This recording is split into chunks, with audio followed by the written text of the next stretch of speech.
Les populations ont besoin de la vérité et tout journaliste s'engage du mieux pour informer la population sur tout ce qui se passe dans son environnement.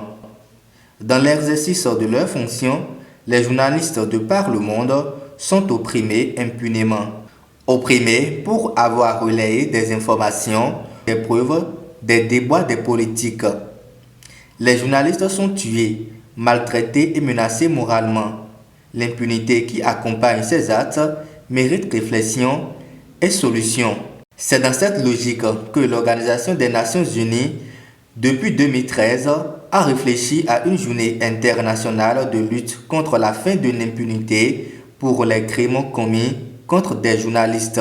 Selon des chiffres divulgués par l'ONU, ces 14 dernières années, plus de 1200 journalistes ont été tués pour avoir voulu informer le public. Dans 9 cas sur 10, les meurtriers restent impunis.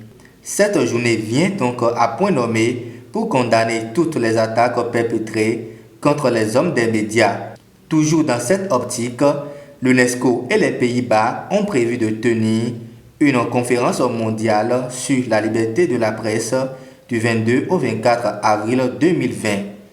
Cependant, en raison de la pandémie de la COVID-19, la conférence a été reportée et se tiendra les 9 et 10 décembre 2020 dans un format mixte, en ligne ou en personne. Ce sera une célébration conjointe à la Journée mondiale de la liberté de la presse du 3 mai et de la Journée internationale pour mettre fin à l'impunité pour les crimes commis contre les journalistes.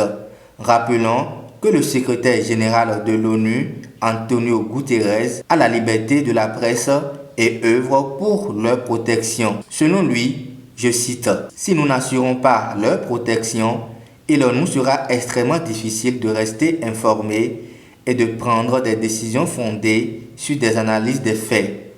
Si les journalistes ne peuvent pas faire leur travail en toute sécurité, nous perdrons un rempart important contre la pandémie de désinformation et de mésinformation qui se propage en ligne. »